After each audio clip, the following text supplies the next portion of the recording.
नारायण नारायण नारायण। प्रणाम प्रभु, प्रणाम माते। कुहतु देवर्षी नारद, मर्त्यलोकर खबर कौन? मर्त्यलोकर कथा कौन कहबी प्रभु। यमराजा एवं करोना भूताणु हो पृथ्वी सारा बुलुंट प्रभु। आपण परा कही कलिजुग शेष हेले म्लेच्छ संहार हम हेले एबे यमराजा प्रतिदिन म्लेच्छ बदमाश और अमान्य मान को धरी आणुंट। सही हो नहीं प्रभु, मर्त्य लोकर कथा सही हो नहीं। घरे घरे खाली कांद बोबाड़ी। प्राणनाथ, आपण तो जगन्नाथ, जगतर नाथ। ए लोक मान को बंचेबा आपणकर कर्तव्य। आपण यमराज को कहले से निश्चय कोहल हो जिवे। सबु विधातार बरा। जे अमान्य हब, कथा न शुणिब, निजर निज परिवार दायित्व न नब, ताकू किए बंचेबा? चाहा हेले भी से माने आपणकर संतान। त्रेतया जुग कथा मने अछि?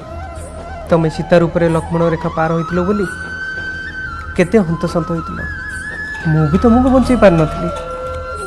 हाँ प्रभु, द्वापर जुगरे महामानी दुर्योधन व्यास सरोवर भितर माँ लक्ष्मी कोल अभय थिला। हेले दुर्योधन थिले महामानी, महा अहंकारी। माँ लक्ष्मी कथा को न मानी भीमर रड़ी को भ्रूक्षेप नकरी से बाहरी आसीथिले, जेउथिपाई कि तांकर जानुभग्न होइथिला।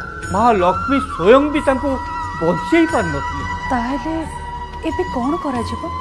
मु निजे मो मंदिर द्वार बंद कर देछि, कुआडे भी जाऊनी।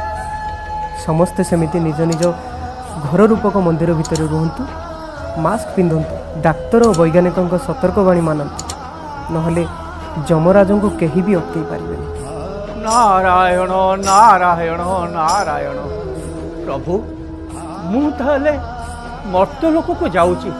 आपणकर एई कथा मु प्रचार करिबि। हेले देवर्षि, आपण भी मास्क परिधान करिवे, लोक मानक सहित बेसी मिसिबेनि, दूरता रक्षा करिवे। नियम समस्तक पई समान। नारायण नारायण नारायण।